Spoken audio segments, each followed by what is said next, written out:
Ready for your weekly tech fix? Want to know how technology sets us free? Well, get ready because here it comes. You're listening to Sovryn Tech with your host, entrepreneur and technophile Brian Sovryn. He's got a huge brain. And now, here's Brian.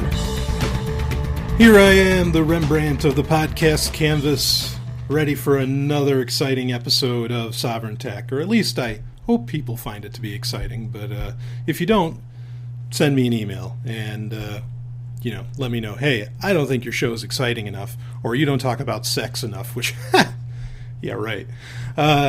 Anyway, on location again, well, sort of on location. My location presently, or my position presently, is Standin. I am actually using a makeshift standing desk. And I'm using the Blue Yeti microphone, which I also used last week, and I didn't get any negative reviews on using the Blue Yeti last week, so I'm guessing it's okay to use for right now. And the standing desk I'm using, it's actually, what it really is, it's one of these, if you're ever in a hospital, not that I ever want you to be in one of those, ever, for any reason whatsoever. I'm not a huge fan of hospitals. Like, I don't know, there's just like the feeling of death. And they smell kind of funny, but maybe that's just me. But anyway, if you notice, like in a hospital around the bed, they have like a tray that you can put food on, or that you can play cards on, or something. I think some people even call these card tables. Like I think I remember my grandmother calling this like a kind of a card table type thing. But anyway, it's adjustable. It goes up and down. So you could actually sit with it. It's not something that you have to stand at, but you can stand at it, which is great. And sitting is one of the most unhealthy things that you can do. Now, I mean, I could link in the show notes maybe to an article about, the benefits of sitting versus standing, but it's been talked about before, and obviously I subscribe to the paleo lifestyle. My listeners are well aware of that. And I've recently been reading The Primal Connection, and that's talked quite a bit about this, and then that, sitting just the body's just not designed to do it, in fact, if you are to essentially sit, if cavemen essentially were going to stand around a fire or hang out around a fire, they wouldn't cop a squat on a rock. They would actually literally just squat, with their knees up to their shoulders. You know what I'm saying? So sitting in and of itself isn't really a natural thing. Now, that doesn't mean every Sovryn Tech that I'm going to do from now on is going to be from the standing position, but I'm giving it a shot. And like I say, we're doing a little bit of location here for the past couple weeks, which is nice. Speaking of locations, next weekend I will be at the Bitcoin Conference 2013 in San Jose. I've got my press pass. I am ready to go because Sovryn Tech is that big of a deal. Well, I don't know if it's that big of a deal, but in any case, they were kind enough to give me a press pass. And so not next week's episode, but the following episode, or maybe for a midweek special that I enjoy doing, maybe I'll be getting some interviews there. And Stephanie Murphy and I, the lovely and hyper-intelligent Stephanie Murphy, we got some new mobile recording equipment thanks to our listeners, from the various shows, be it Pork Therapy or Free Talk Live or Sovryn Tech, of course, going to the Amazon link at porktherapy.com or at sovryntech.com. And actually, through using that link to get stuff through Amazon, we've gotten some new mobile recording equipment, which is really exciting. And I actually we did a special about it a couple weeks back. So you can listen to that on the SoundCloud page if you want to. Go to soundcloud.com/SovrynTech. Anyway, let's get into the stories.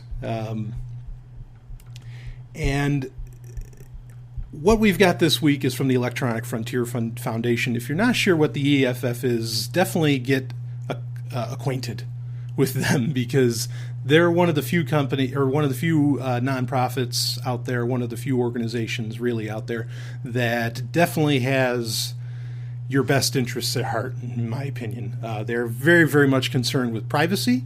They do, of course, I'm an anarchist and I don't want any kind of political process to be, even thought about. But they do admittedly use the political process, to hash things out. They do lobbying. They do all that stuff. But Again, is it an organization with your best, definitely with the right heart in it? No doubt about it. They really are. They're a bunch of good guys. I've actually met a few of the people that help run that in the past, and they are just class acts, every single one of them. So every year, the Electronic Frontier Foundation, they actually come out with kind of what they call a "Who Has Your Back" article. This one that we'll be looking at is from January 2013. Obviously, you can find it in the show notes if you subscribe to the show through a podcast feed. The show notes are there, or if you go to sovryntech.com, the show notes are there, as well as on SoundCloud. And this is interesting. What they do is they kind of take the biggest, and if you click on the link, you'll see a chart that shows a lot of the big companies, or at least the companies that a lot of people use, and it kind of rates their privacy based on 6 different factors. One is, we'll take the first company on the list is Amazon, and the first section of the chart or of the graph is requires a warrant for content. The second one is tells users about government data requests. The third is publishes transparency reports. The fourth is publishes law enforcement guidelines. The fifth is fights for users' privacy rights in courts. That's a pretty big one. And then the last one is fights for users' privacy rights in Congress. Okay, obviously, again, I'm an anarchist. I wish these companies didn't have to fight with any kind of court or Congress. But let's take a look at them. And I mean, these are big companies: Amazon, Apple, AT&T, Comcast, Dropbox, Facebook, Foursquare, Google, LinkedIn, Microsoft, even MySpace, which I guess still exists thanks to Justin Timberlake, Sonic.net, Spider-Oak, Twitter, Tumblr, Verizon, WordPress, and Yahoo. So really, I mean, that's a pretty good gauge of the internet, and what, of like the major companies that people use, especially Google covers so much of the internet, that's almost like the only one you really want to even ask about. So who's the best? Let's just we'll cut right to the chase on that. Who is the best company as far as, that meets all those criteria, that requires a warrant for content, tells users about government data requests, publishes transparency reports, and publishes law enforcement guidelines, fights for user privacy rights in courts and for privacy rights in Congress? Who is the absolute best? Amazingly, out of all those companies I just rattled off, there's only 2 that meet all 6 criteria, that do all that fight for your rights in the courts and Congress. They show their law enforcement guidelines, which that's the most common one that most of them follow. But also they publish their own transparency reports, which I do have a question about one of these as far as that goes. But anyway, the 2 companies that do all 6 are Sonic.net and Twitter. Okay, Sonic.net is Sonic.net, if you're not sure what that is, that's kind of a miracle story on the internet, or as far as internet goes. Sonic.net is an ISP, it's an internet service provider, very similar to Comcast and Verizon or Time Warner, whoever you happen to use. And they're only in Southern California, but impressively, they offer gigabit internet. They offer fiber. They offer a service just as fast as Google Fiber, which we've talked about in the past on the show. So SonicNet is really, really something. And they're a little company, but somehow they're pulling this off.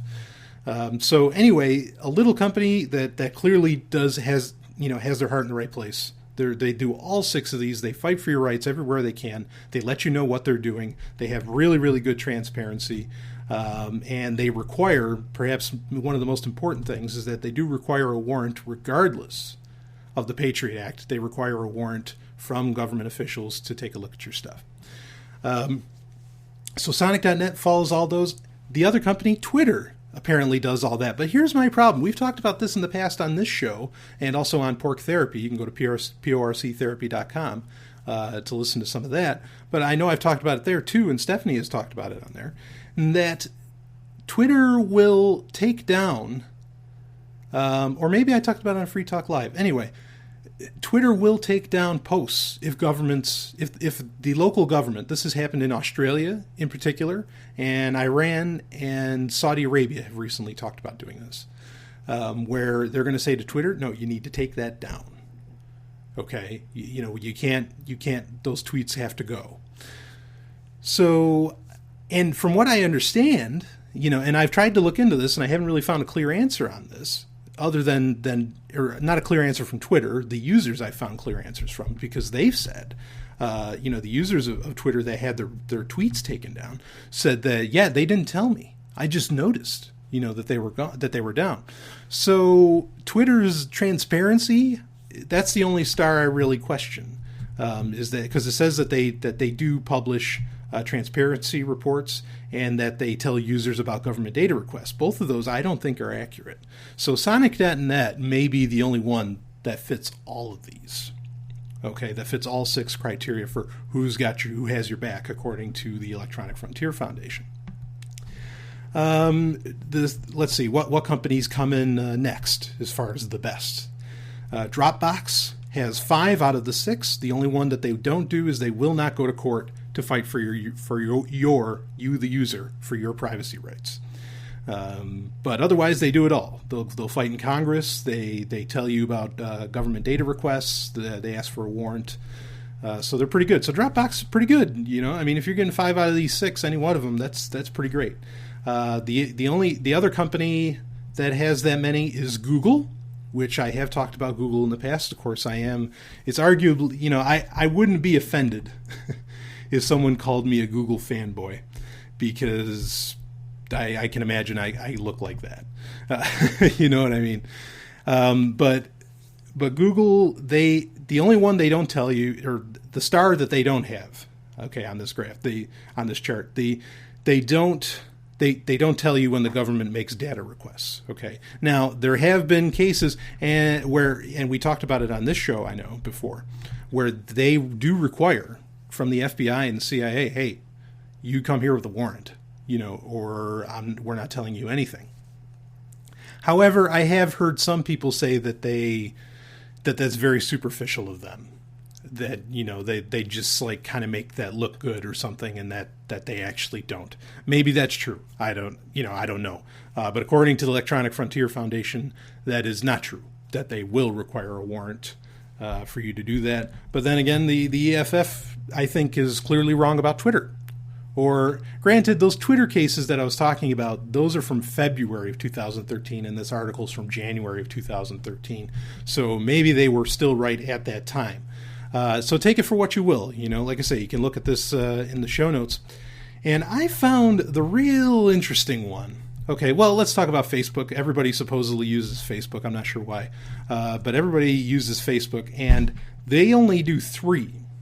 They require a warrant for content, okay, and they publish law enforcement guidelines, and they will fight for user privacy rights in Congress. Those are the only 3 that they do. They do not go to the courts. They do not publish transparency reports. They don't publish any kind of reports.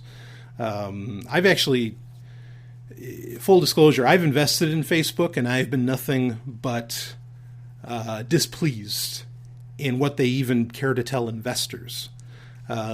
So you can picture how little they tell users. You know what I mean? Not that users are second-class citizens or something, but just that as investors, you're supposed to be given confidence by a company when call reports come out and everything, and they are not good at it at all. In fact, they turn it into like a show, so it's almost like they're trying to go style over substance. And while I am a huge fan of style, I love style, I need some substance when it comes to where my money is, and they're not doing a good job as far as that goes. So anyway, so that's not a shock for me for Facebook to only do like 3 of these, and in comparison to the other companies. Microsoft actually does a better job than Facebook. I don't know what that's worth. But where Microsoft falls in, they won't tell you about government data requests for your information, and they won't go to the courts for you, which kind of makes sense. I mean, Microsoft's had really, if you ever want to see something tragic, go to YouTube and type in Bill Gates Supreme Court, and it'll bring up his case from the mid-90s, where they were where the United States Supreme Court was going after Microsoft for antitrust laws. Essentially saying Microsoft's too big, we got to stop this. And if you read into that, boy, it is just such a sad story, because like there's points where Steve Ballmer is saying, look, they had Bill crying. And that is madness. I'm not the biggest fan of Microsoft, okay? I'm not. But to bring somebody who did this incredible success story, okay, which is Microsoft, to get him to that point, I think that's abuse on such a high level, and that's so deplorable by an entity, namely the government. If you ever needed a reason, for governments to not exist, I mean, there's a million of them, but there's one in the million. Anyway, just a sad story. If you've never looked into that, I recommend checking that out. Maybe I'll do a special about it at some point, because I think that was actually a real turning point in the evolution of computers, was when when that Supreme Court case was going on. But anyway, after that Supreme Court case, let's talk about the company that had a tremendous rise starting in 1998 with the introduction of the iMac. Of course, we're talking about Apple. Apple is the only company on this list.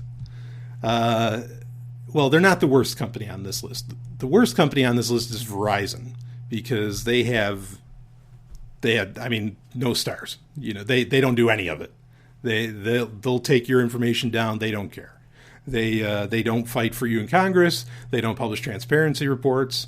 They are what an atrocity of a company here, if you're gauging by these EFF standards. Verizon is great because I wouldn't dare say Verizon is great.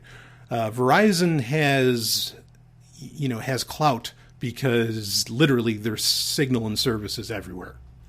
If it was not for that, I don't know that anybody would even use Verizon. I mean, they have terrible business models, and they're the ones that are like behind all these like 6 strike, plans, where if a user with their internet is downloading just such and so much gigabytes a month, that they're going to warn you. Now, the 6 strikes thing isn't that big of a deal to worry about, but even just the insinuation of what they're saying, I think, is offensive and should be offensive to any consumer. And they're really the worst as far as that goes. So Verizon is the worst of the bunch in this company, or in this group of companies. Followed also by Yahoo, which only has 1 star, which they will fight for your rights in the courts, which I guess that's good. If they're willing to go to court with you, that's nice, but they offer no transparency reports. And I'm not knocking Yahoo so much. I expect Yahoo to be a big deal in the next 5 years, largely due to, as long as they keep Marissa Mayer on board, who is a tremendous CEO, and a tremendous mind in the computer world. She's really very, very responsible for a lot of the wonderful things that we use today on the internet. So hopefully, I expect her to do great things with Yahoo. One of the things I'd like for her to do is to follow. She originally worked for Google, for those that don't know, and she helped design Gmail and things like that. Hopefully, she will bring, some of Google's like taste for having the users back, like this article is all about. To Yahoo, and get rid of this, that they only care about this one little thing about going to the courts, which may be the most important, I grant you. But anyway, the other two companies, AT&T and Apple, are both tied for 1 star, with that they will only fight for your rights in Congress. That's the only, they don't tell you about data requests from the government. They don't publish transparency reports. Obviously, Apple doesn't do that because Apple has to. Apple likes to, as a business model, and I'm not saying this is a bad one. If I owned Apple, I might do the same thing. But what they like to do is they like to make you they'll screw up, just like any company does. Apple's a great company, but they'll screw up like any company does. But what they'll do is Apple uniquely will make it seem like that they weren't screwing up, that it was actually all part of the plan. Okay. So why would they, print out a transparency report? Of course they wouldn't. They don't want you to know when they mess up, is my point. So anyway, I mean, take that for what you want. I mean, people talk about how Apple is so secure. Well, clearly they're not. They're secure in perhaps contrast to the rest of the internet, to the rest of the world. But as far as towards governments, they're not that secure. Interestingly, though, and this is kind of off topic, but interestingly, the government has recently purchased a lot of Apple products. The United States government, the United States military, I should say, in particular, not the government. The United States military has recently bought a lot of iPads. Oddly, they modified the iPads. Okay, now I was in the Army, and I actually worked with communications equipment in the Army, amongst a million other things. I was 37F, for those that know what that means. And the iPad, like, I'm wondering, what did they want? They removed things, and I'm wondering what exactly they removed. Nobody knows. Just that report's kind of out there that they did modifications, which is similar to what the IDF, the Israeli Defense Force, does, where when they buy stuff from other countries, like when they buy weapons from, say, the United States, they actually modify all the weapons before they get out on the field.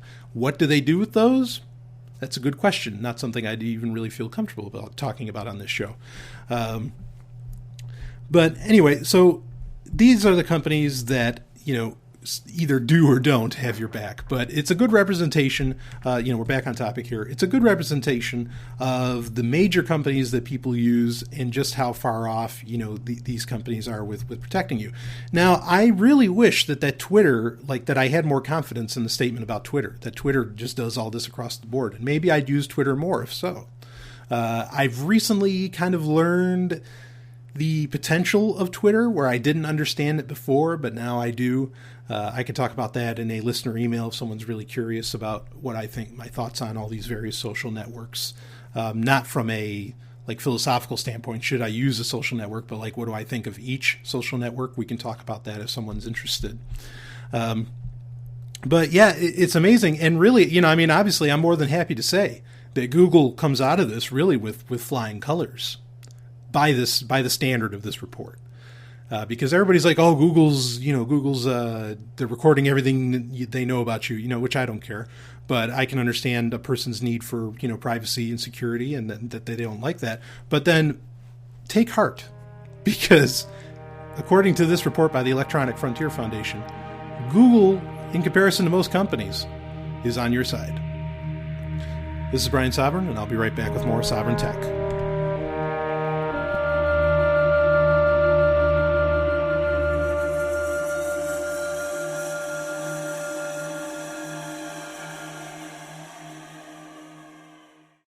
Are you tired of people wasting away all their precious time? Then stop using the same social media as them. Google Plus is a centralized hub for all of your Google services, your ideas, and your passions. Google Plus has a much more international user base, as to where other forms of social media center around so-called developed nations that really don't do anything exciting in the first place.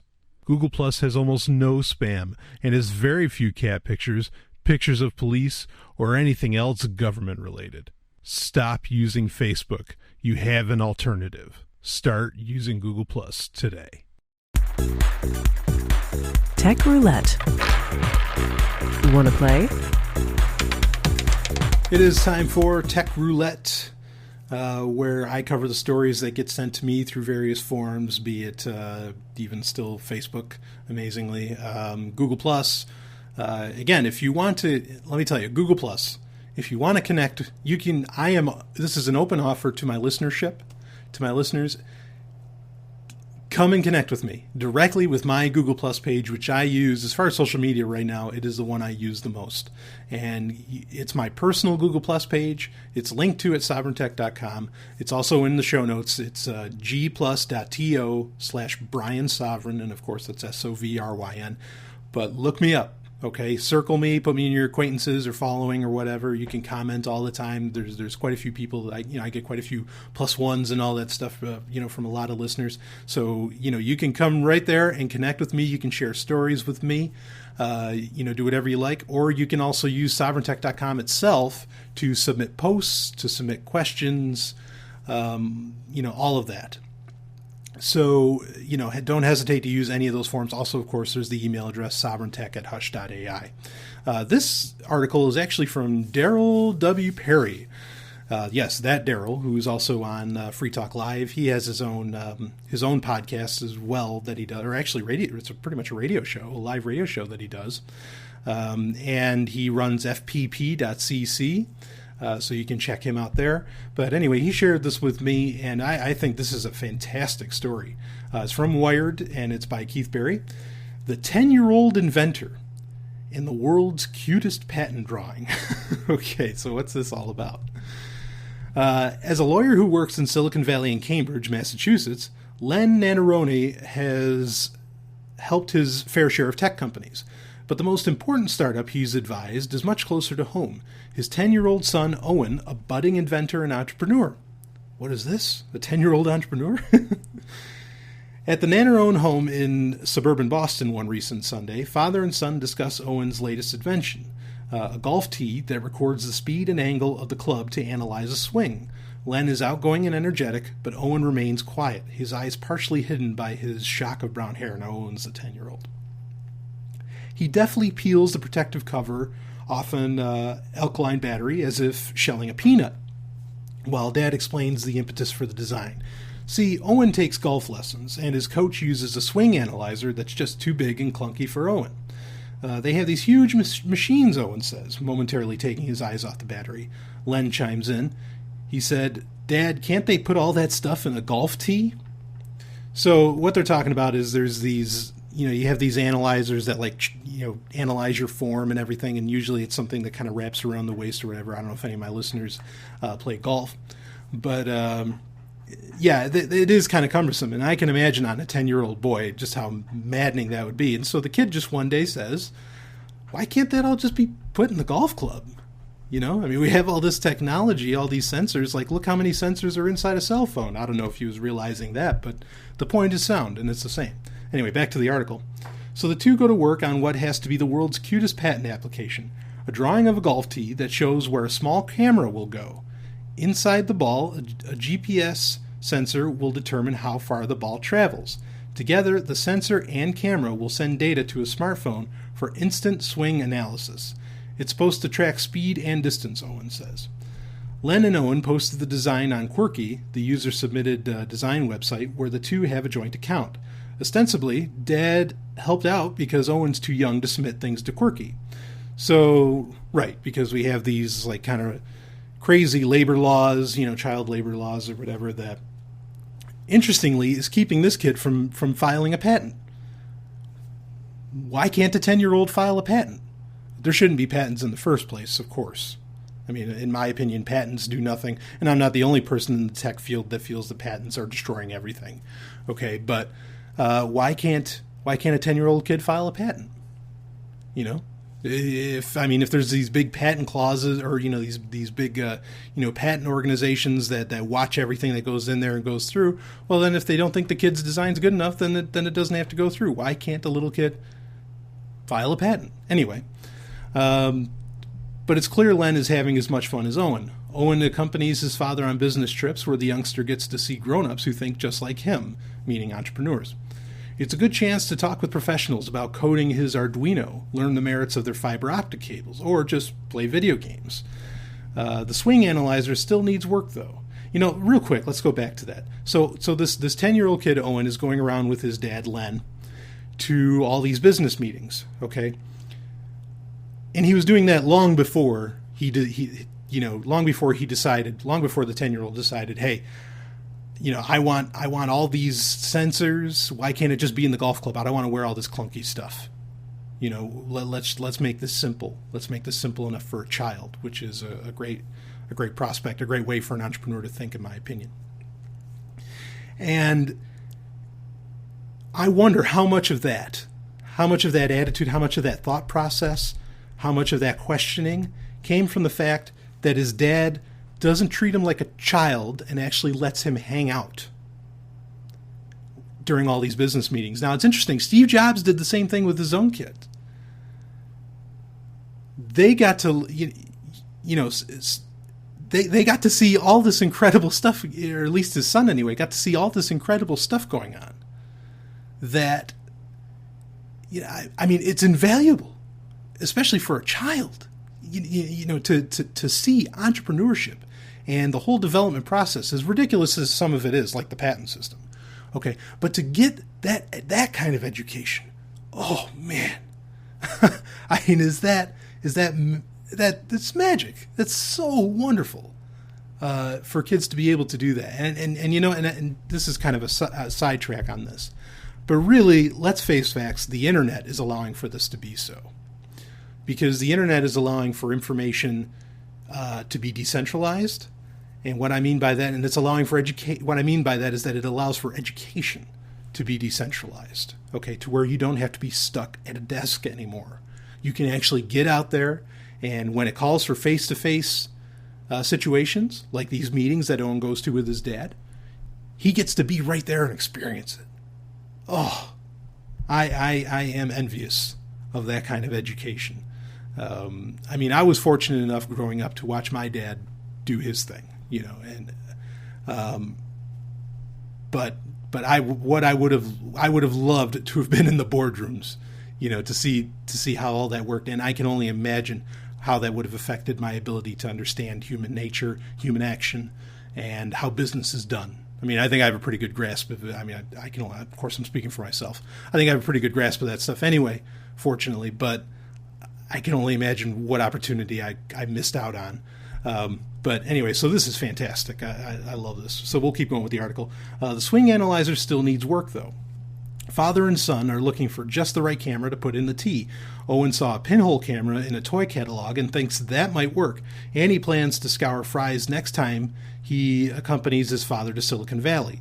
Then he'll have what he needs to build the tea. It's not that small yet, but it will be eventually, Owen said. Once it's done, he hopes his golf instructor will take note. Probably they'd replace those machines. For Owen's parents, however, the product isn't as important as the process. Owen didn't quite fit in a traditional school environment where he got into trouble and clashed with students and teachers. He's homeschooled by his mother, Corey, now. Fantastic. Good. Something I always tell people, and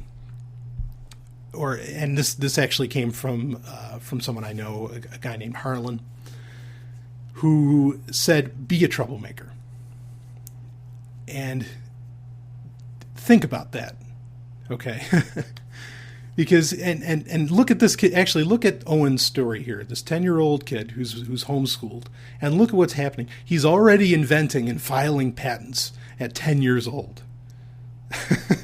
Because, and granted, maybe I'm projecting a little bit, but I can only imagine that at school he was so bored with this run-of-the-mill, humdrum nonsense that they just force-feed you as far as learning goes in the average school. Even in private schools, they're not that much better unless it's like Montessori or something. And yet, let him out and unleash the child, and he starts inventing things. Amazing. Anyway, so kudos to the parents for recognizing, no, wait a minute, the problem's not with my child. The problem's with the education system. And clearly they're so proud. And we'll keep going here. Although the classroom may not have worked out for him, Owen's always been comfortable opening things up, taking them apart, and figuring out how they work. It started at age 6 when he took all the doors in his house off their hinges. Since then, he's pulled worn-out televisions and lawnmowers from the trash to disassemble them, and even once took apart his father's computer, an incident Len laughed off with an eye roll. Clearly, it wasn't the only time Owen's curiosity had gotten in the way of normal household operations. Owen's parents believe drawing patent applications and thinking of new inventions is a great way for Owen to focus his energy, which might otherwise get him into trouble. They created a workspace for him in the basement, an orderly table with discarded electronics in various states of disassembly set amidst his sister's dollhouses and toys. It's where Owen learned to solder and where he recently spent an afternoon swapping out a blown fuse in a scrap TV he and his dad picked from the trash during a father-son expedition to the dump. Tinkering allows Owen to do things that interest him, while also learning about math and science. No less important, he's learning to follow through and finish what he starts. The goal is to take these skills and channel them in the right direction, said Corey. That's Owen's mother. Considering that Owen is 10, that may be the hardest part of all. After proudly showing off his workshop, Owen decided it was time to show off his reptile collection, until an iguana got loose in the living room. Beyond his school curriculum, Owen attends a local after-school program where scientists and engineers help kids with hands-on projects like a smart golf tee. Corey says it's a good chance for Owen to interact with adults and learn problem-solving skills in a way that the traditional elementary school environment doesn't encourage. For Owen, leaving school also meant following in the footsteps of his role model, Sir Richard Branson. Well, that's a good role model to have. Like Branson, Owen is dyslexic. Also, like Branson, Owen wants to make a lot of money. Bravo, boy. And he's well on his way. When he fixes something, he sells it on Craigslist and has already made enough money to pay for half of a small 16-foot boat he shares with his father. To a 10-year-old, it might as well be a yacht, an auspicious beginning for a young entrepreneur. And I mean, I'm right now. You can't see this. There's no video, obviously. I'm smiling ear to ear. I love it. I'm impressed by the parents. Not to say they're perfect parents, okay, but I'm impressed that they recognized, again, I said this earlier, that there's nothing wrong with their child. Their child just has to, I mean, even the dyslexia is not a problem. Go ahead and tell Sir Richard Branson, the head of Virgin, one of the richest men on the planet, go ahead and tell him that dyslexia makes him stupid and makes him unsuccessful. No. Obviously not. As to where I'm sure the public school system, actually my oldest brother is dyslexic, and the school did call him stupid. And made all kinds of crazy claims. And I can assure you, I think I've mentioned my older brother before on this show. He is very far from stupid. I'm impressed that the parents recognized that, took him into homeschooling, is allowing him. I mean, Owen already knows how to solder. They're engaging his interests, be it an iguana or an old television that he's got to replace the fuse on.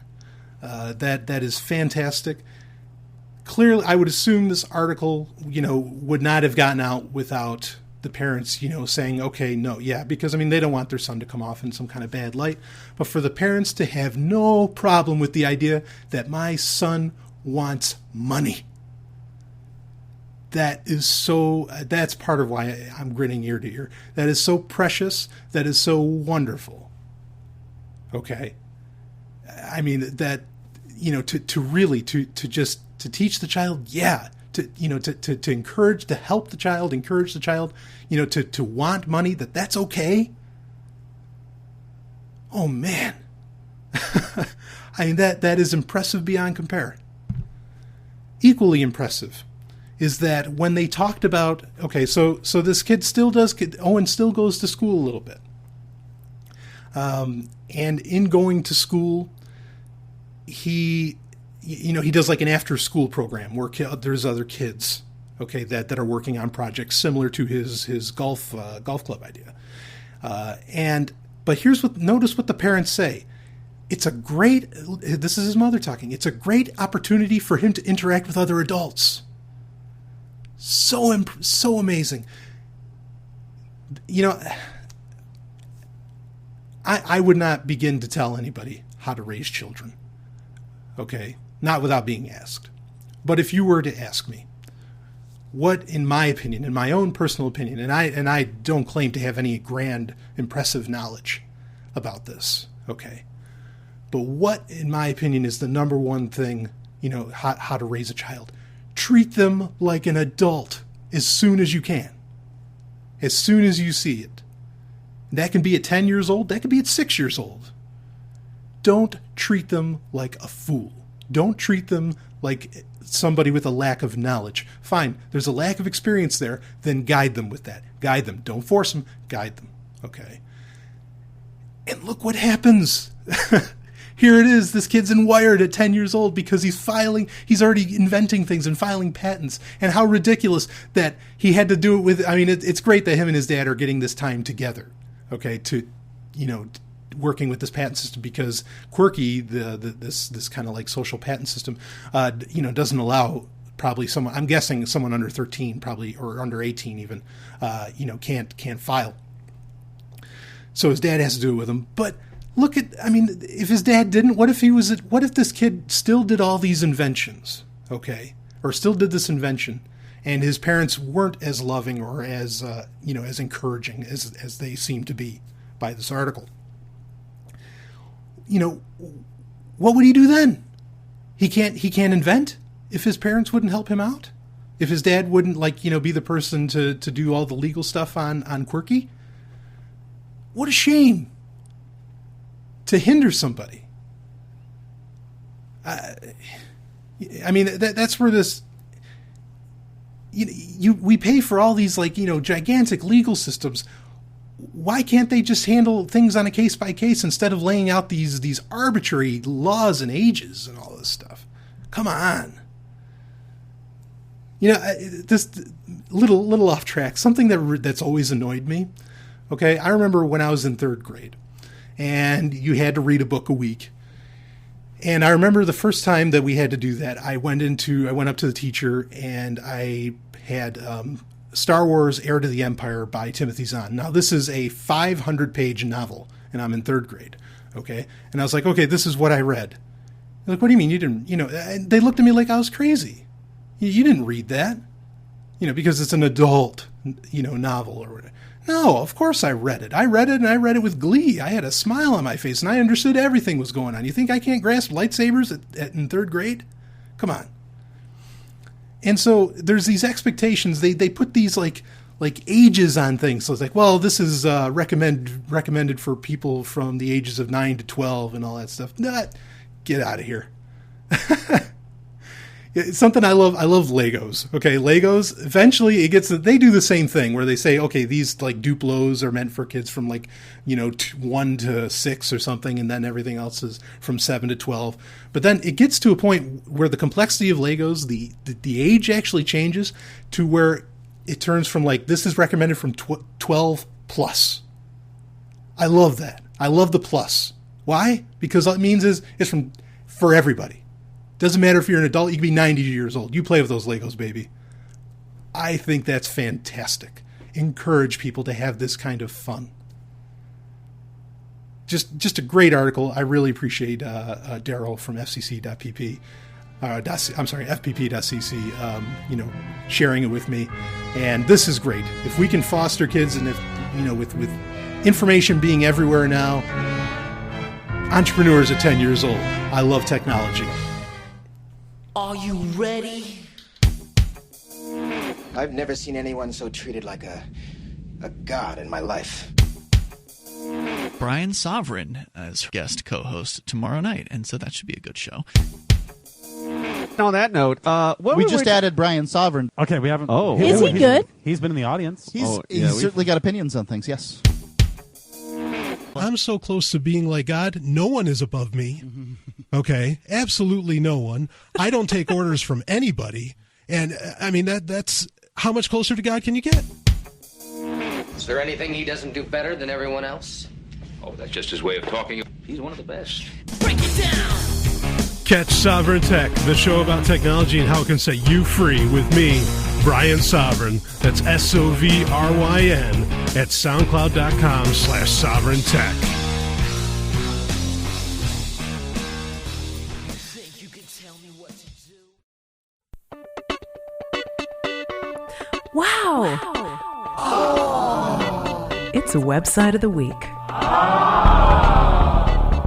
It is time for Website of the Week, where I cover websites that I consider either useful, perhaps even funny, or, just something that I think everybody, maybe my listeners could enjoy or that I've enjoyed.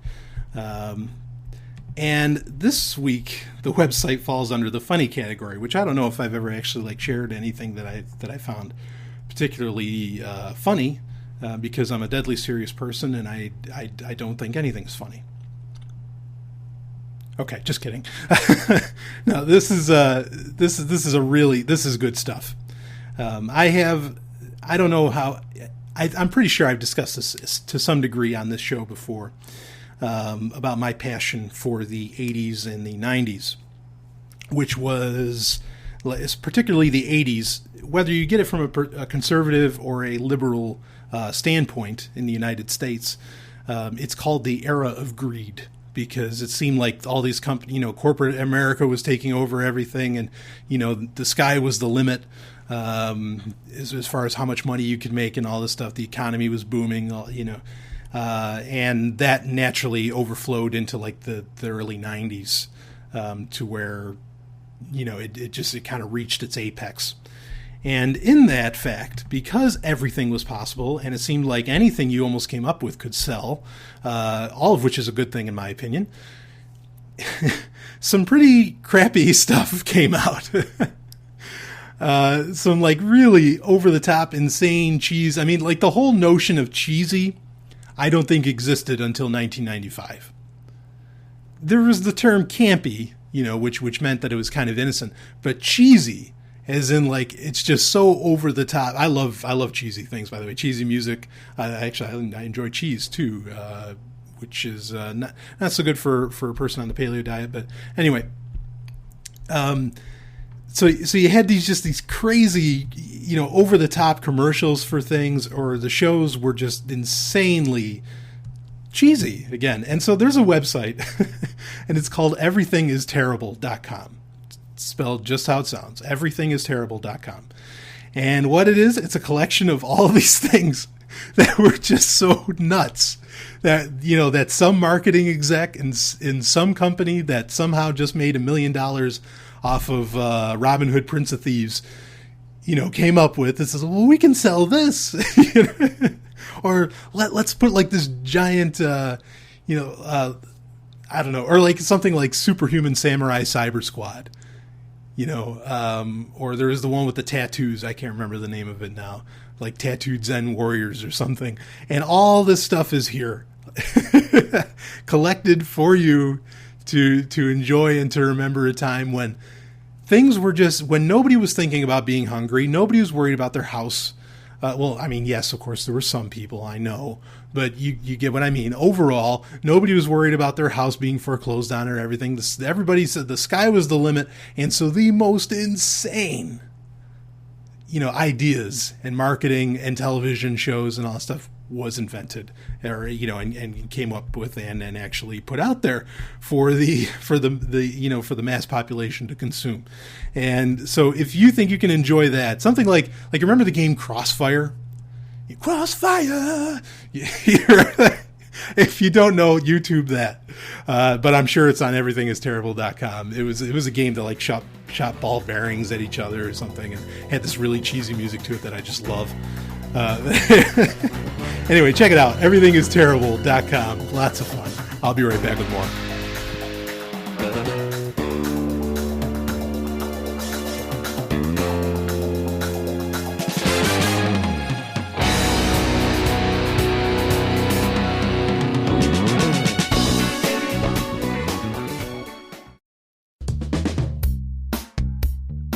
Time now for 90 Seconds on Sex with Dr. Paul. For years, people have assumed that the more a guy has to drink at any given time, the more trouble he's going to have getting an erection. Well, that's what the research showed in the 1970s. However, recent studies have cast doubt on those earlier findings. We now know that at a blood alcohol level of 0.1, which is significantly beyond the legal limit for intoxication, there are no major negative alcohol-related effects on a penis, except for the guy having to whip it out more often to relieve himself. It's likely that a lot of males will get far more wasted after a night of beer pong than that 0.1 blood alcohol level that they allow in research studies, so it's still a safe bet to assume that alcohol will have a negative effect on the erection of a man who is seriously drunk. Now, another factor to consider is the timing of when a man has sex. Now, if he's recently been drinking and his blood alcohol level is still rising, there might be less of an effect on his erection than an hour or more after he's stopped drinking and his blood level is dropping or declining. The body seems to experience more fatigue and depression as blood alcohol level is declining. So that's when drinking moderate levels of alcohol might have the most negative effect on an erection. For more, visit 90secondsonsex.com.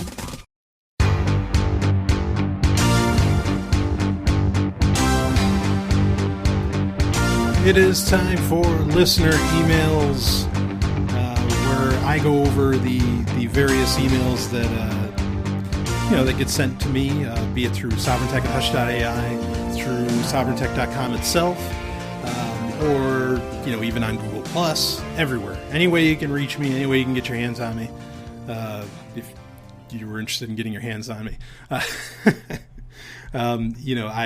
I use it for listener email, and I go eeny, meeny, miny, mo, and I've got plenty to go through.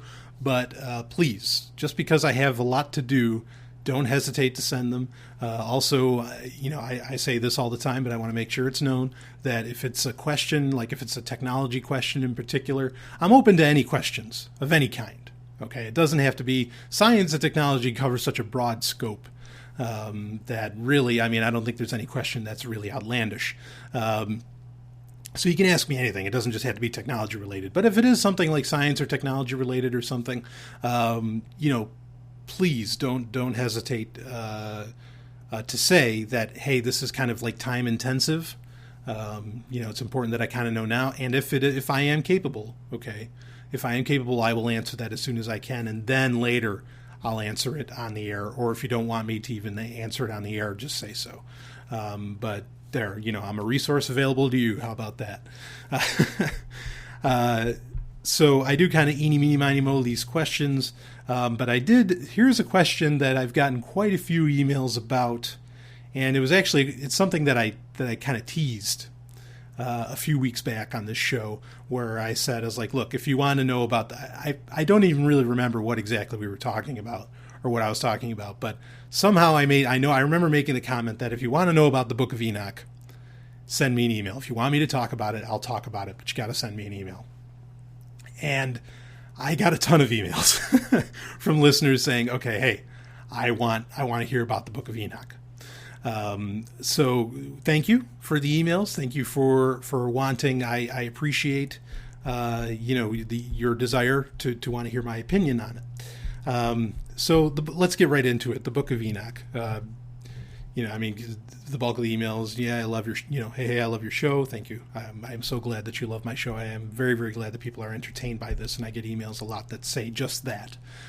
So let's answer that first. If you send me an email that says, keep doing what you're doing. I love your show. I love what you do, on various, even on Free Talk Live or whatever. Thank you for that. Thank you for letting me know. I really do appreciate it, especially like when some people comment about Free Talk Live. I'm very, very happy it makes me feel very good to get response that I enjoy what you do on Free Talk Live, because I feel very much alone in my opinions as far as anarchy goes, because I know they're not mainstream to what most other people think. And so I appreciate, if anything, that you appreciate that I bring something unique to the table, which I think I do. So thank you for those. Anyway, the Book of Enoch, let's do it. We have limited time here, and it's a big topic. The Book of Enoch is, obviously this comes from the, Judeo-Christian tradition, and I, of course, am an atheist, so I don't have any skin in this game, if you understand what I'm saying. I don't need to prove or disprove this book's existence. It doesn't mean that much to me in a spiritual sense, okay? As to where a lot of other people, like a more Christian commentator or a Jewish commentator, this could mean a lot to them. Full disclosure, I was raised Jewish, and I was also raised Christian, and at one point chose to be a Christian. And I do challenge my knowledge of Judeo-Christian tradition and texts, I would put against literally anybody on planet Earth. I was that kind of guy. But anyway.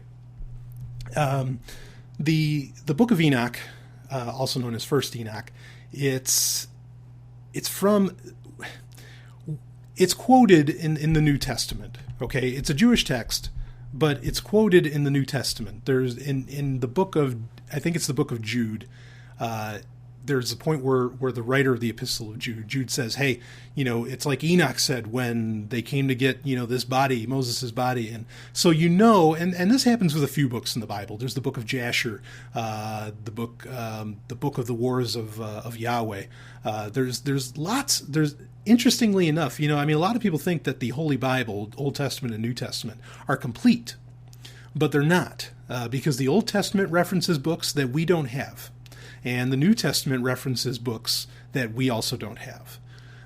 So the Bible is, by its own admission, an incomplete text because there's things missing. And the Book of Enoch is supposedly one of these things that's missing. Now, it was missing, so what happened? How did we find it?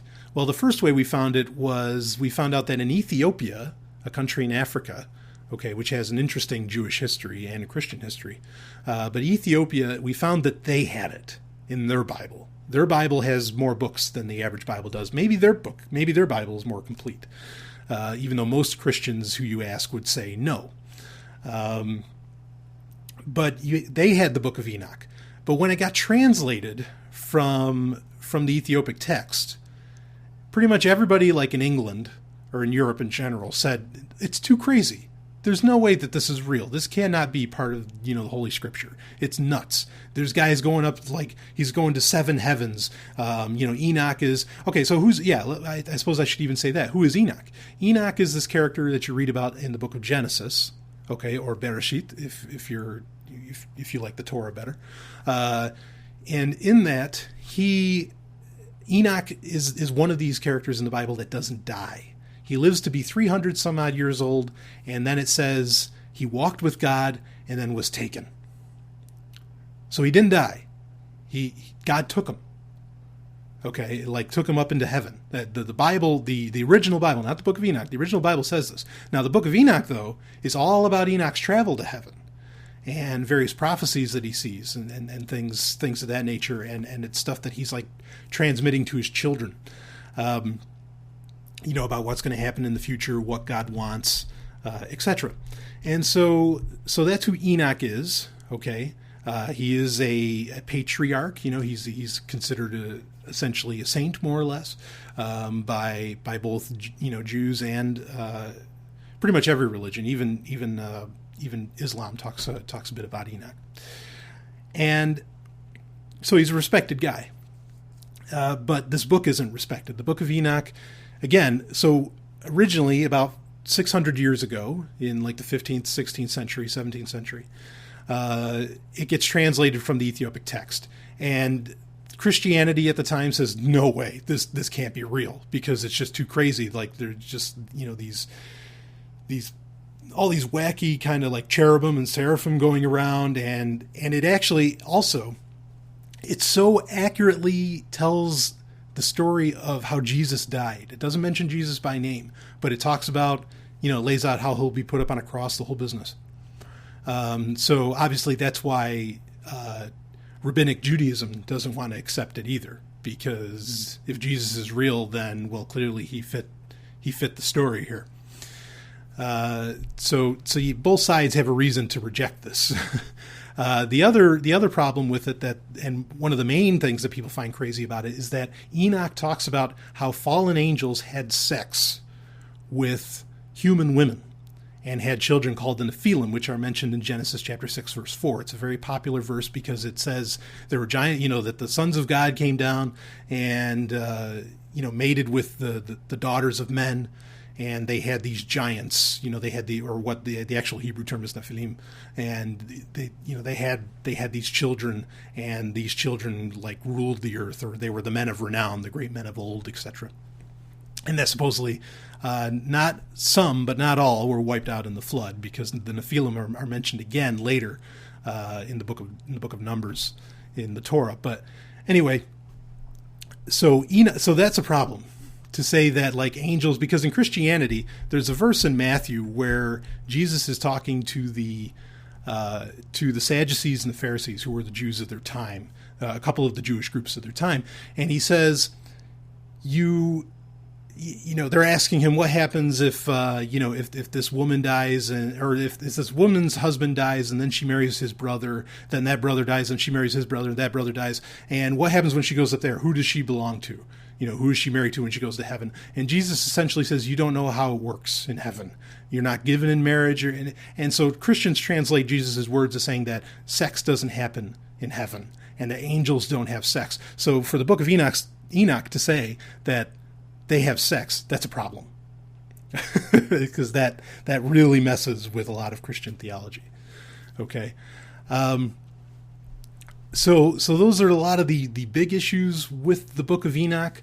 Now, here's what happens. Okay, so we get these translations of the Book of Enoch, and what happens is that not long ago, 50, 60 years ago, we find the Dead Sea Scrolls in Qumran, okay, over in the Middle East.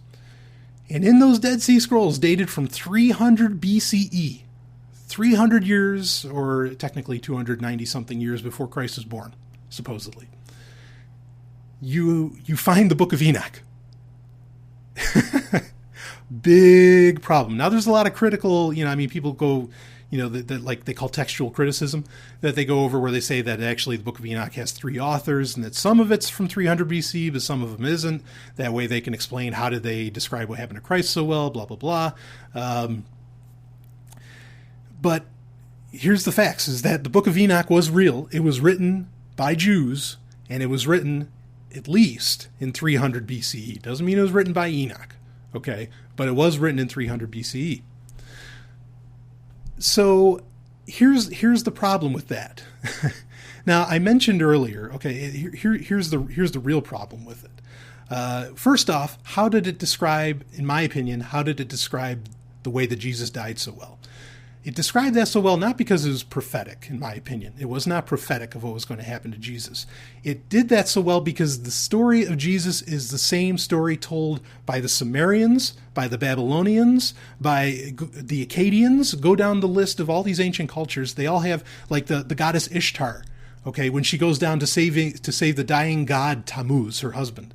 The gods kill her and they put her up on a meat hook, a cross, okay? So all these cultures have the same story. So that's why it sounds very, very familiar, okay, as to how well they were able to, like, supposedly predict what happened to Christ. It's not because it was a prophecy. It's because that's how the story went, generally with these characters. Now, the other problem with it, okay, now I mentioned just a little bit ago, in the 1st century CE, you had at least two groups of Jews. You had the Sadducees and the Pharisees. And the Pharisees is theoretically what Rabbinic Judaism kind of evolved out of. Then you had the Sadducees, who kind of didn't believe much of anything. But you also had another group called the Essenes. The Essenes were, like a lot of people see a lot of Christianities, like John the Baptist, okay, who was a big deal in Christianity. A lot of people think he was an Essene. But here's the problem. So you have these 3 groups of Jews. And everybody accepts that they existed, that they were there, they were real, they had different opinions on Judaism, on what being a Jew means. But then you have the Book of Enoch, which is different from all 3. So you have this rare, hidden Judaism that nobody knew about for thousands of years, at least a couple thousand. So that's the real key. What's the big deal about the Book of Enoch? Is that it's a very old story, and it tells us that there's a completely different Judaism that's not rabbinic. It's not any of it. Anyway, if you want to know more, you're going to have to ask me again. This is The Tantalizing. This is Brian Sovryn. I'll be right back with more.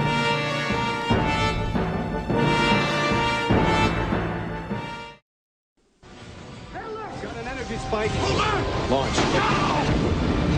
In the 3rd age of mankind, an age plagued by an evil empire that seeks to destroy humanity, it is our last, best hope for peace. It is Babylon 5. All fighter squadrons launched. Get us out of here. Return fire. Freeze them! Watch Babylon 5. You can watch Babylon 5 and experience the greatest show in television history. See the entire series completely free by going to thewb.com/shows/Babylon 5.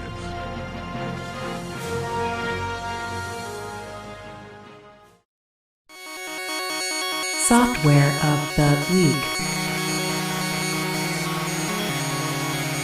It is time for Software of the Week, where I cover software that I find to be particularly useful or even interesting. And I've said before, at some point I'll talk about software that might be kind of bad. This is not a bad one. This is a great piece of software. The only unfortunate thing about it is that it only works for Windows. Windows XP up, okay? Or I imagine if it works for XP, it'd probably work for 2000, which I loved Windows 2000. But anyway, and it's called Easy CD-DA extractor. Easy CDDA extractor. And it's a CD ripping program. It's also a music conversion program, and that's the real winner. There's lots of, even iTunes can rip CDs, and it does it very well. Okay, so I'm not recommending this for its features as a CD ripper. Okay, even though it does that very well as well. What I am recommending it for is its audio conversion. Okay, you can put in anything into this. Now, this is a pay-for program. Okay, unless you're going to go to the Pirate Bay. I did recommend you to do that. Anyway, but you can pay for it. It's well worth the money. And right now they're up to like version 16, unless they've upgraded since. I got this back in September of last year. I've been using it for years, but the newest version I got in September of 2012. And Easy CDDA, it can convert anything into anything as far as audio files. You name it. The sky is the limit as far as options. It does it in bulk. You have to see it to believe it. Obviously, it'll be linked to in the show notes at sovryntech.com or at soundcloud.com/sovryntech. And it is awesome. You can throw in FLAC files and turn it into an OGG file, into an MP3, into an AAC+. Ooh, what's an AAC+? Yeah, you might want to get into that after you get this program.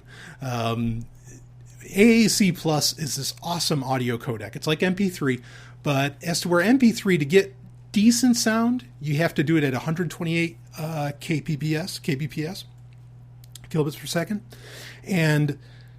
But with an AAC Plus, instead of 128, now that 128 number, gauges the file size, which makes at 128 the average song is about, the average MP3, I should say, is at about 3 to 4 megabytes. With AAC Plus, which you can use to convert all your stuff into, and all services like Google Music, iTunes even accepts it now, and it even works on like the iPod Classic, which is my favorite iPod. AAC Plus allows for you to have the same sound quality as a 4 megabyte MP3 in like a 1 megabyte. You cut it in a quarter, okay, because it sounds good at like 24 to 48 kbps. And that is astonishing. If you're not doing a cloud service to store your music and you do it all locally, you might want to look into getting stuff converted into AAC Plus. Or it's also called HEAAC. That's the same thing.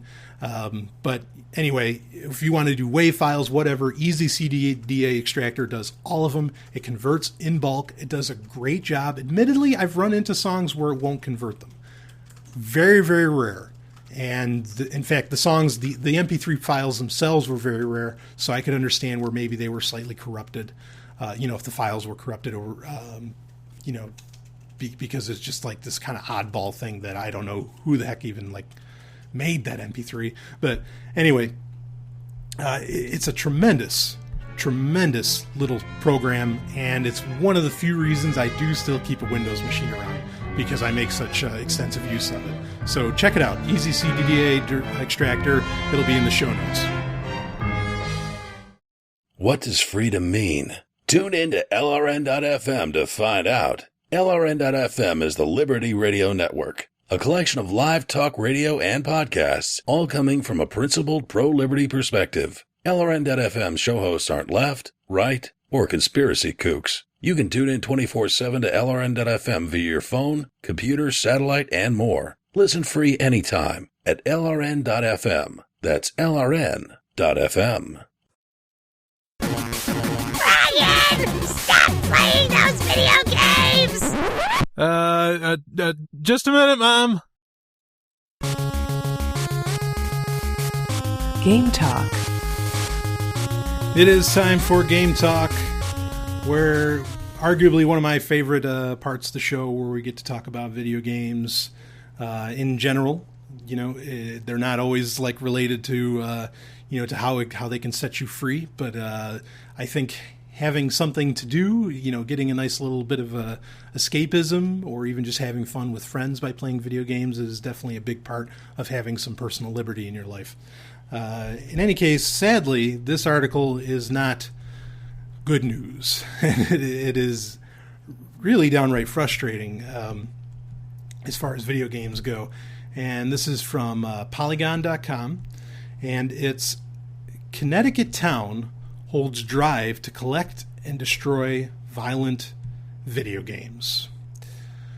Okay, I mean, I'll this is from February of 2013. I'll make this statement real fast, is that I'm not a big fan of violent video games. I think there's a matter of degrees into what's like violent. I certainly have a matter of degrees as far as, what I like.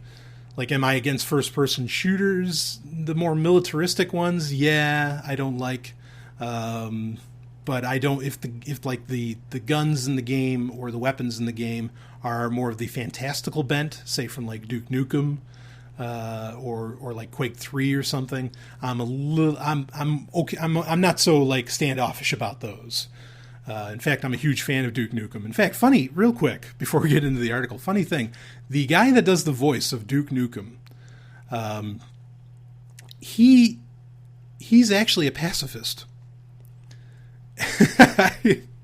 It's just one of those weird things. It's like the actor, if you don't know who I'm talking about, you can look him up on Wikipedia. The actor Michael Ironsides, who, tremendous actor, great guy, I've met him, who he does these... he always plays these really tough characters. He's got this really deep, gravelly voice, and he's got this really sullen look, that makes for a really great, like, kind of tragic hero, or like a commander of some kind.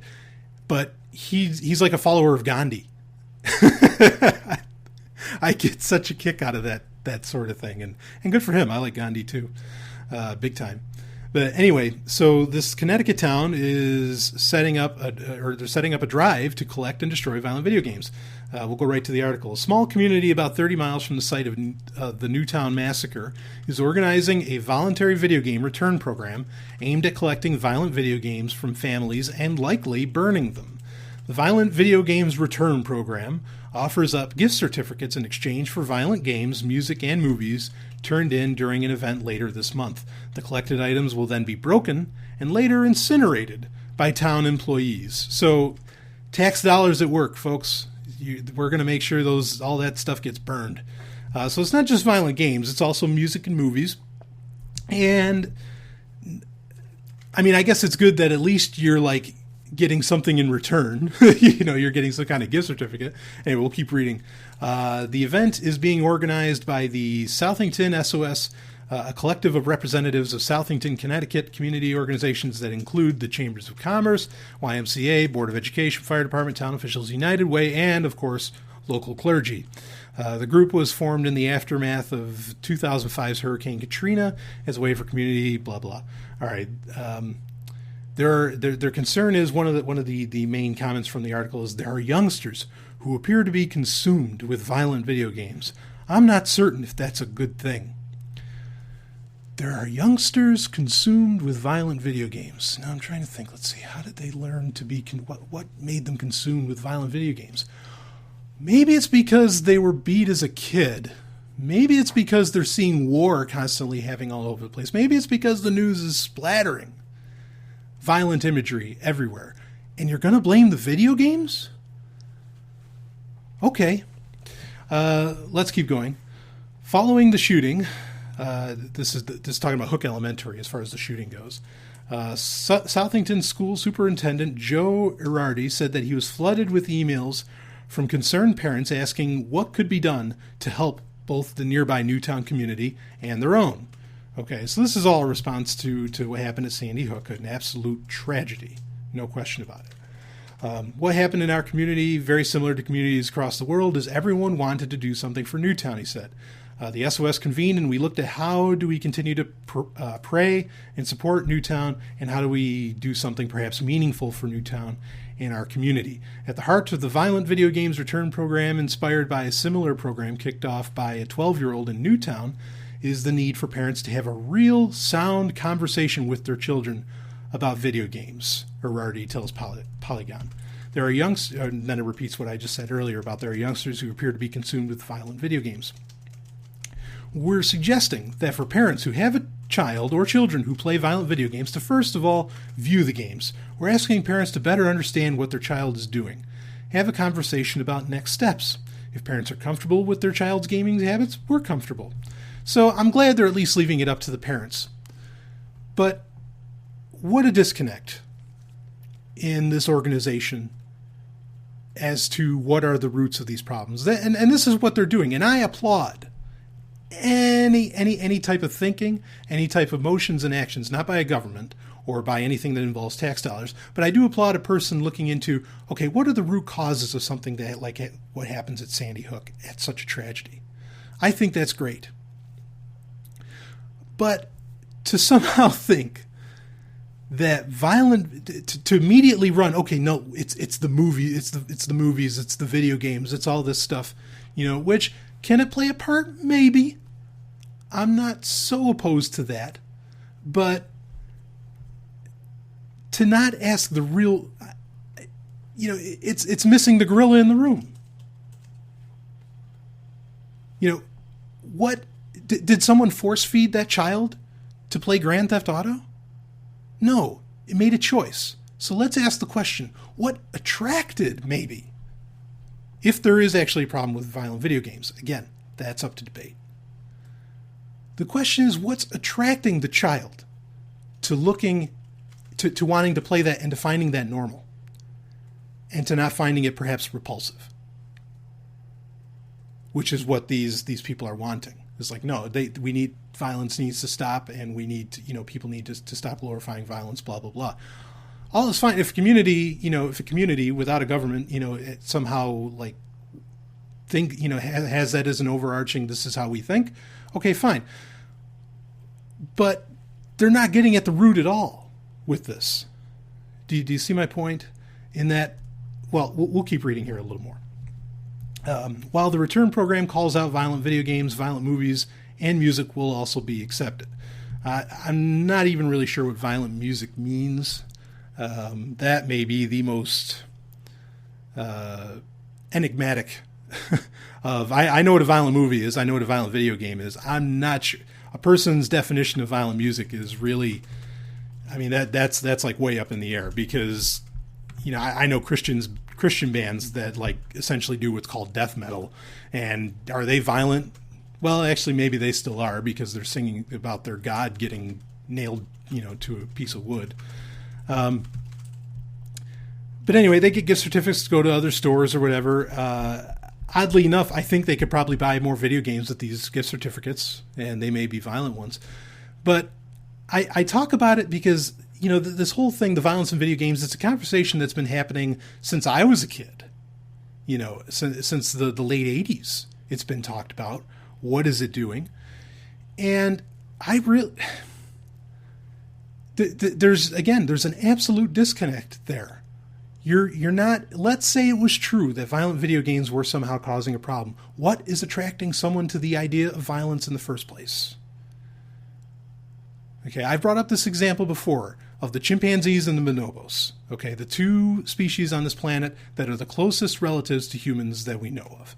And with those, you have one that is exceptionally peaceful and loving, and then you have another one that, can still be peaceful and loving, is often very violent. But that being the chimpanzees, where the bonobos never show violence. What's going on there? Are they just hardwired to not be violent? That's impossible, because they're equidistantly relative. Do you see my point? They're missing the root of the problem. It's not the video games, in my opinion, if there's a problem with violence. This is Brian Sovryn, and I'll be back with more.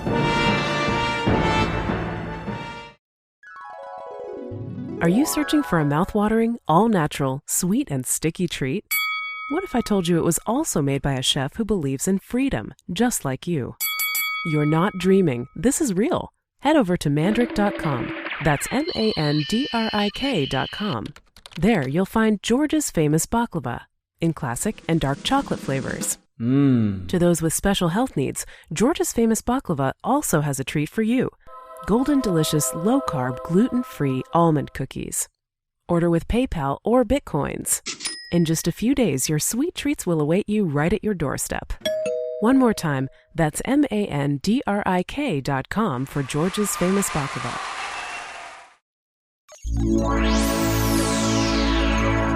Hacker Stories.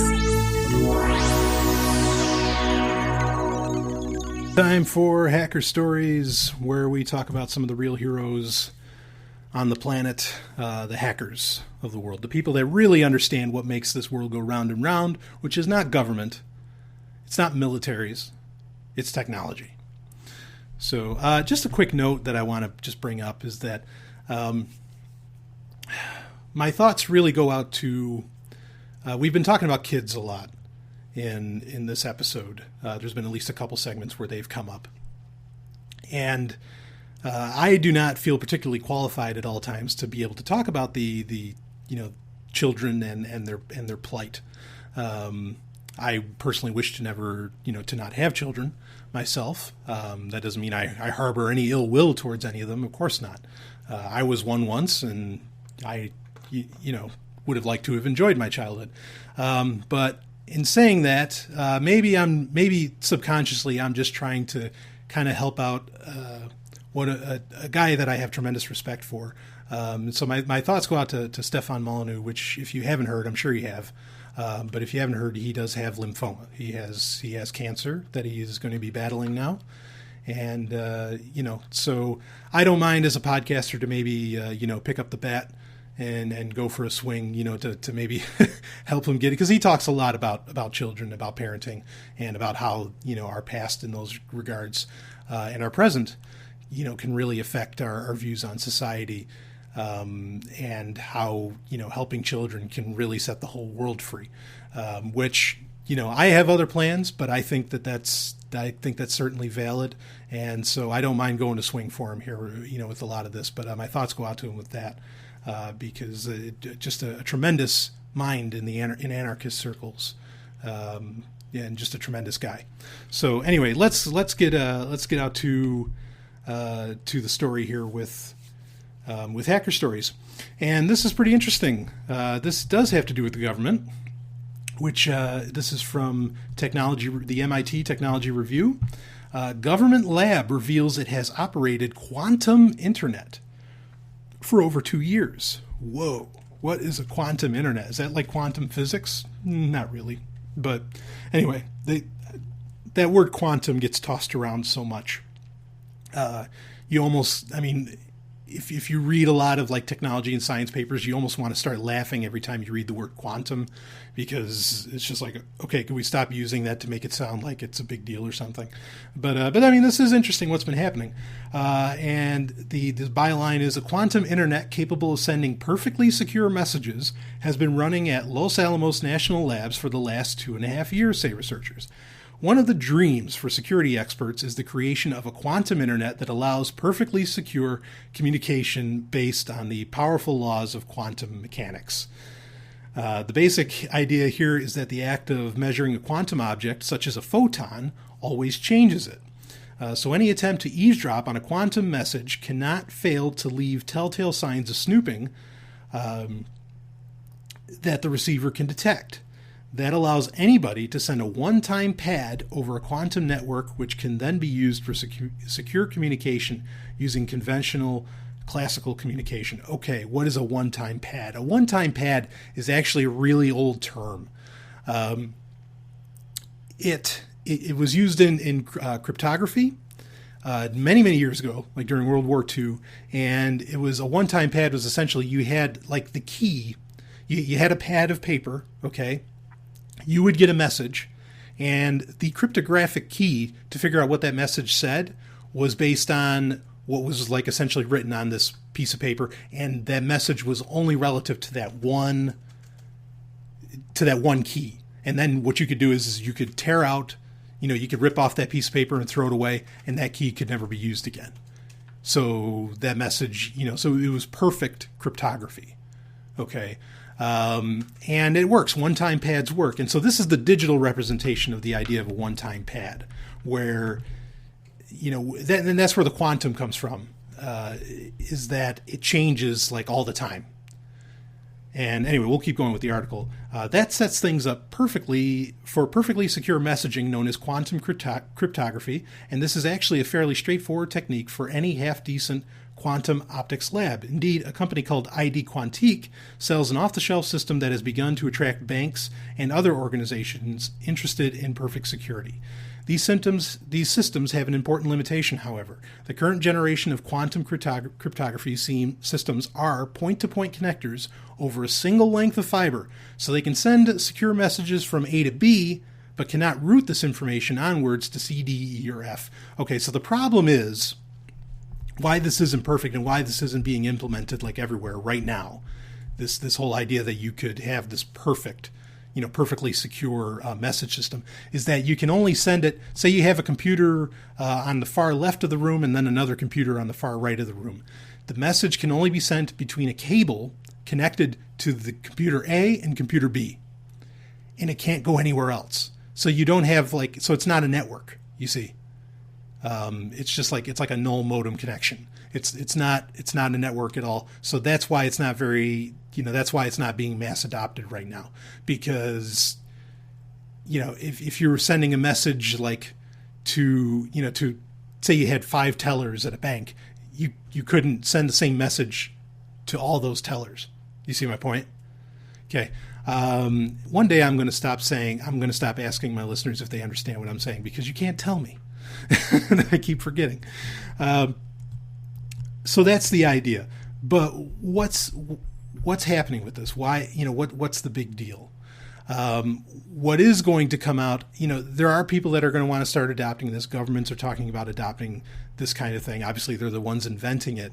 But the real trick is going to what they call quantum routers, which essentially does the same thing as just a quantum connection between the two. Just one quantum internet line, one single line that runs from 2 computers, and it can only work with 2 computers. With a quantum router, you could do the same thing, but then you would have an actual network where you could connect, 5, 6, 7 computers up to that one thing.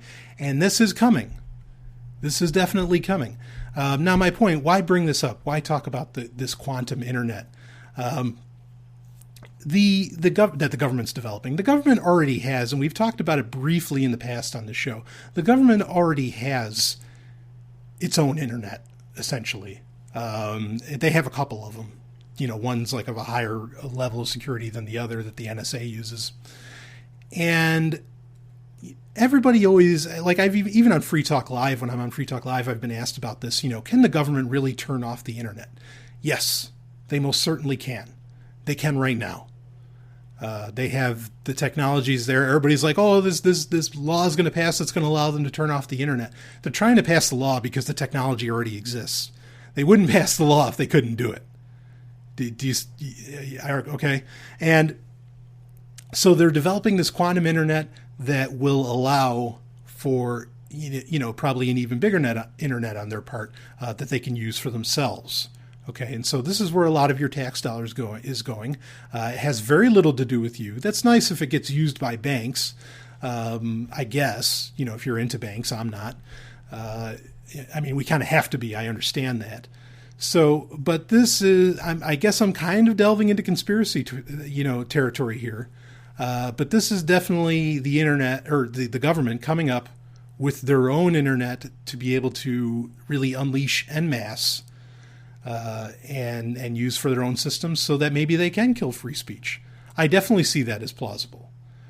Do I think the government's bright enough to implement all of this? Probably not. I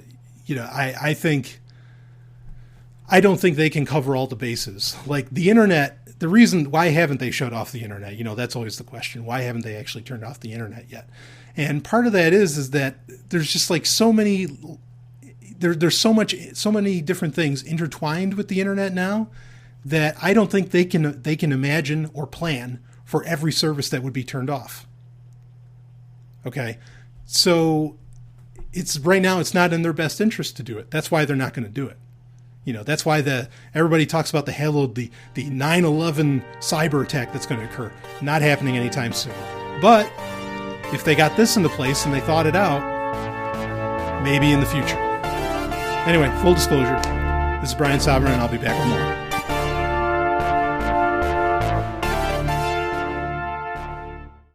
Oh, yeah. This is Stephanie Murphy, Sovryn Tech Producer.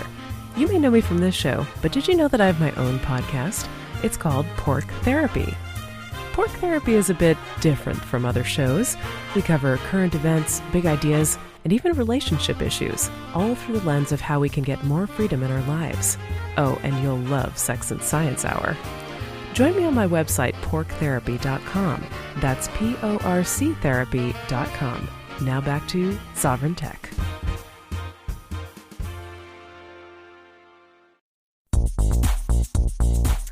What are you doing?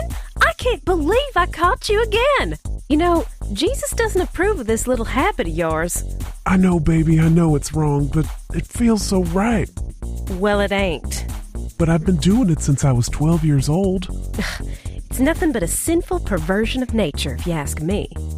But, baby, I don't ever want to stop looking at tech websites, new gadgets, video games, software, or any of that stuff. Well, then I'm leaving. Okay. Bye. Pick of the week. It's time for Pick of the Week, where I get to talk about whatever I want to talk about. It could be another website, it could be a piece of software, it could be a piece of hardware, it could be a movie, comics, whatever. I can talk about anything I want to talk about. Of course, again, technically, I suppose I can do that anytime during this show because it's my show. But anyway, so Pick of the Week. I like the structured format. Total design, I really enjoy it. So it keeps me centered because, like we were talking earlier about the Book of Enoch, I could talk about that forever. In fact, I notoriously gave a history of the world in about 4 or 5 hours one night to a very enthusiastic audience of one at one point. I think you just heard that audience of one. Anyway, so the structured format keeps me centered. I hope you enjoy it though, and you're welcome to give me feedback on it if you like. This week, my pick of the week is the dildo, which was actually invented about 15,000 years before the wheel was invented. I'm kidding. That's not my pick of the week, but apparently that is true. And a listener actually got in touch with me through the G+ page, and they shared that with me. It was a little meme that says the dildo was invented about 15,000 years before the wheel, and she kindly said, "Need is clearly the catalyst for change," and I guess the dildo is needed before the wheel. Anyway, let's get into my real pick of the week. My real pick of the week is the Amazon Kindle Paperwhite.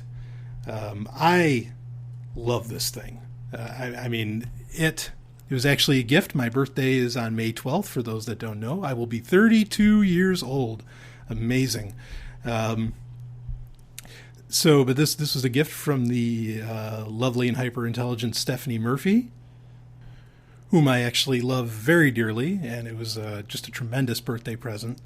And it is, I mean, the first word that comes to mind is sexy. Now, of course, Stephanie knows me so well. It is triple black. The cover is black. It comes with a nice, she bought a nice and I'm sure very expensive magnetic cover. And it's not a big device by any means, not at all. In fact, outside of the case does add some weight to it, but it's worth it for the protection and also the case that covers it. Again, this is the Kindle Paperwhite, okay? And the case actually works. It has a magnetic clasp, and when you close essentially the lid or the cover of the case over it, it puts the device to sleep. So the case isn't just there to kind of protect it. It actually has a really, really nice functionality to it.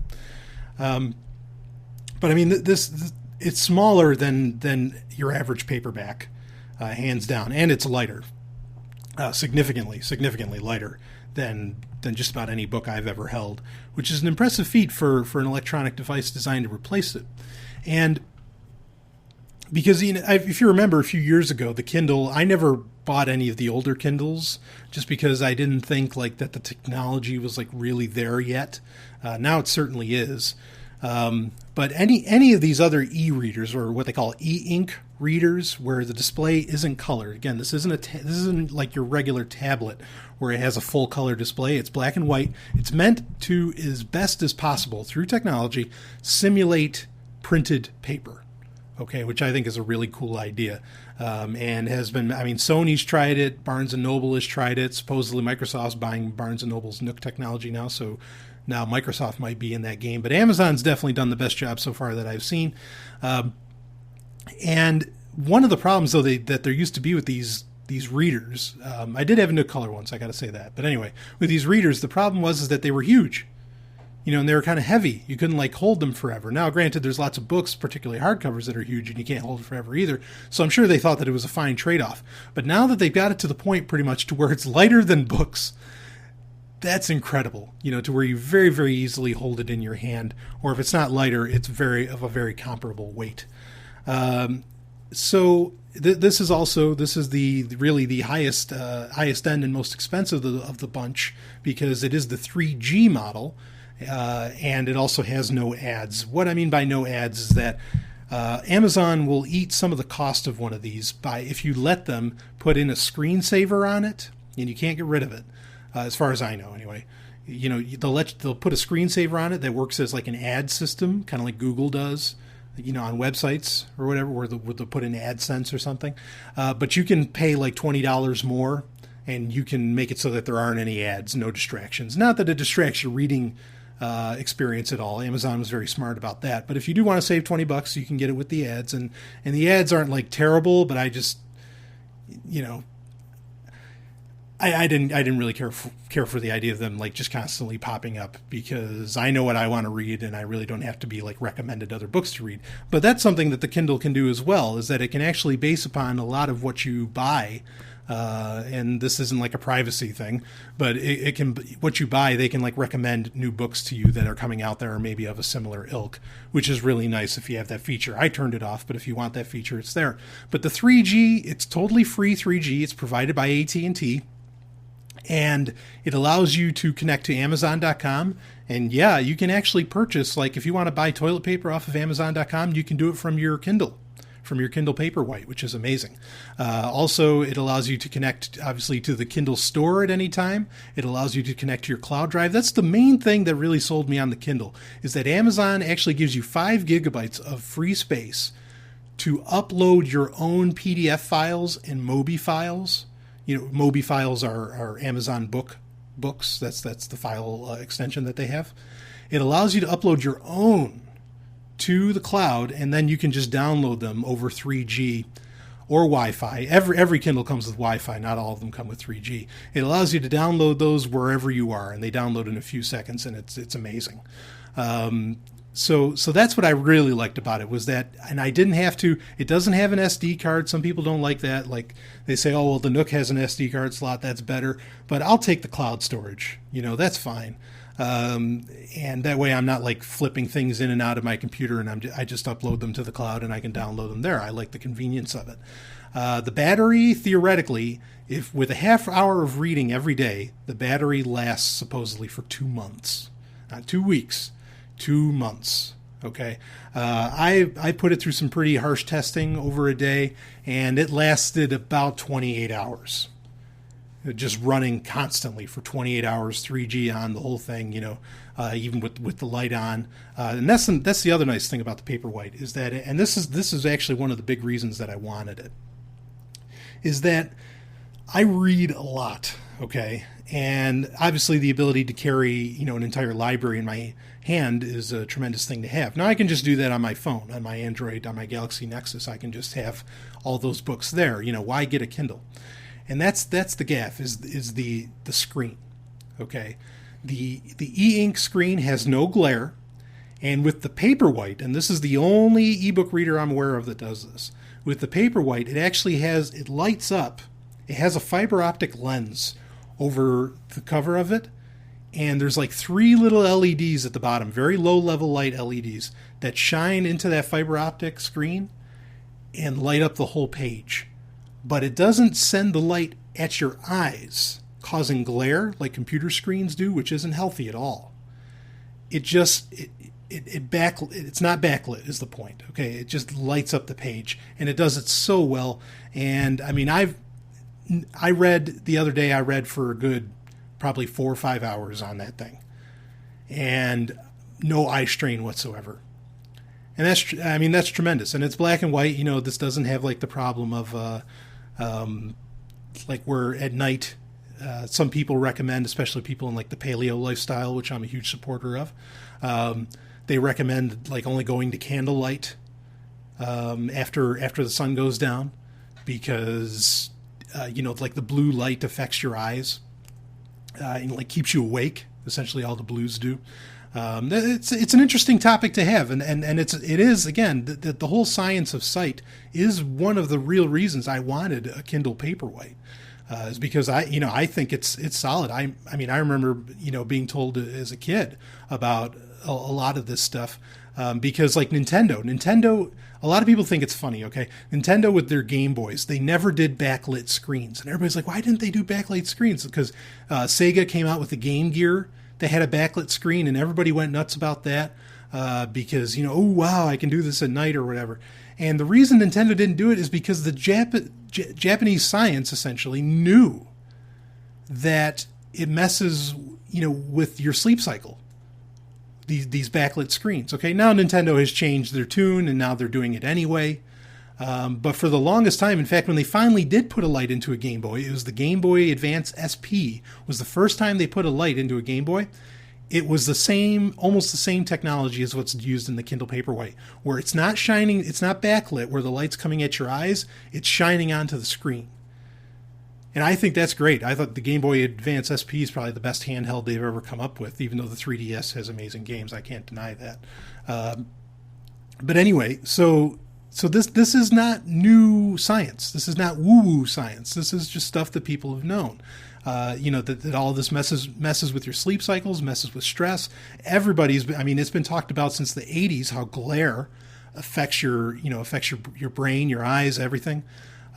So that was a lot of the attraction to the Paperwhite, in that all those problems don't exist. So it's a very, I hesitate to say it, but I mean, it's a very Paleolithic technology, okay? Or it's a very, very human-friendly technology. And again, it requires very, very little power. If you're of the ecological or green technology mindset, this is probably one of the greenest technologies in the world. And obviously, you're saving a lot of trees by not doing the paper. If you're into that, there's a lot of people of the libertarian persuasion that don't like the whole green technology thing. I love it. Okay. Now, I'm not a fan of like so much of self-sufficiency and all that. I don't mind that either, but I'm not such a big fan of that. But I am a big fan of coming up with technologies that require low power consumption and that have health in mind, not just ability, not just raw technical or raw power, but to have actually human health in mind in its development. And I think the Kindle Paperwhite, really excels at that. Reading on it is very, very easy. They've increased the resolution of pretty much like the dots that make up the letters. Okay, the pixel, it's not pixels, it's actual dots. They've increased the amount that it takes, and they're only, I think, the printed page, as far as like ink dots that go down, is something like what they call DPI, and I think it's about 300 something on an actual printed page, as to where on the Paperwhite it's now almost at 300. So you're almost getting the literal same amount of dots of ink. Of course, in this case, it's e-ink, but as you would on an actual printed page. So great technology. It's up there. As far as space, how many books can it hold? Well, that varies. But again, you can store all of it in the cloud, so you don't have to keep all the books on there if you don't want to. But I think it has like 3 gig of space for books, and it only does books, and that's a good thing. That's okay, because every once in a while I like it when a technology that comes out that does only one thing and it does it better than everything else. So if you're looking to read books, ebooks, Kindle Paperwhite, this has been Brian Sovryn. You've been listening to Sovryn Tech, and I'll catch you next week. This has been Sovryn Tech. Visit us at sovryntech.com. That's SOVRYN tech.com. There you can connect with us, see more of what you've heard on today's show, and catch our podcast feed. Sovryn Tech is open source. We encourage you to share. Later, nerds.